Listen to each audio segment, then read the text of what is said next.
Hello. Today we're going to look at mental health, what it means, and why it is important for us to prioritize it. Please note that the intention of this video is not to replace professional advice. It is a quick reminder to everyone who has taken their time to listen about the importance of taking care of our mental health. Thank you for joining me. The World Health Organization defines mental health as a state of well-being in which every individual realizes his or her own potential, can cope with the normal stresses of life, can work productively and fruitfully, and is able to make a contribution to his or her community. Just like physical health, it is very important for us to take care of our mental health. The body needs nutrients to function well as for keeping illnesses away. Managing mental health is like giving the body nutrients. If we fail to take care of our mental health, no matter how strong we may be, we will eventually have a breakdown under stressful circumstances unless there is some sort of intervention. One of the tools used in psychology is the Pyramid of Needs by Maslow, as seen on this picture from a British psychiatrist, minus Wi-Fi. According to this pyramid, every individual has needs from the lowest level to the top as follows: physiological needs, the need to be safe, the need to belong, the need to have self-esteem, and the need to reach self-actualization. Physiological needs are needs that are essential for the proper functioning of the body. Trying to deal with issues above this level on the pyramid would not be economical unless these issues are first met. Imagine trying to solve a difficult problem when you haven't slept properly for days. Your level of assertiveness will not be optimized. When working with a multidisciplinary team during a crisis, it is important to let them know if your physiological needs have not yet been met. They might be able to rebook your appointments or make referral if medical intervention is needed. Let us now skip to the need for belonging and talk about managing relationships.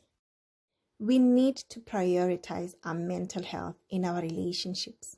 Healthy relationships promote good mental health, whereas toxic relationships affect mental health negatively. It is like putting a fish in toxic or poisonous water. The longer it stays in the water, the higher the chances of developing complications and eventually failing to cope. The level of toxicity, that is its concentration, also affects the speed at which damage is caused. This is similar to the time spent in toxic relationships. To reach the top of the pyramid, where there is self-actualization, it is important not to compromise mental health at any stage. It is also very important to be intentional about maintaining healthy relationships. The next level is self-actualization. Self-actualization is a stage where we realize that we are enough. It is a place of self-acceptance and embracing creativity as well as uniqueness. This stage can also be maintained by practicing self-care. If we take too long in a place of constant stress minus self-care, we risk regressing to lower stages of the pyramid. Self-care is about doing what makes us feel alive. It can be something as simple as calling a friend or taking a walk. Activities of daily living, in short ADLs, can also be negatively impacted by compromised mental health.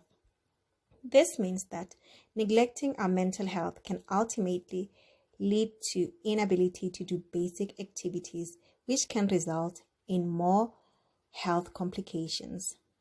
It is also important to know what our healthy status looks or feels like so that we can be able to monitor changes.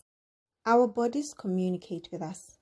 When we are experiencing stressful or psychologically challenging situations, we can sometimes develop somatic symptoms regardless of whether we think we are coping or not. These are manifestations of illnesses that arise from non-biological causes like stress, trauma, and other psychological issues. It is important to manage them as soon as possible to minimize chances of developing chronic mental health illnesses. Health professionals who use the biopsychosocial model acknowledge that biology, psychology, or mental health and social life can be the cause of illnesses. In conclusion, please remember that it is important for us to be intentional about both our mental and physical health if we are going to maintain healthy lifestyles.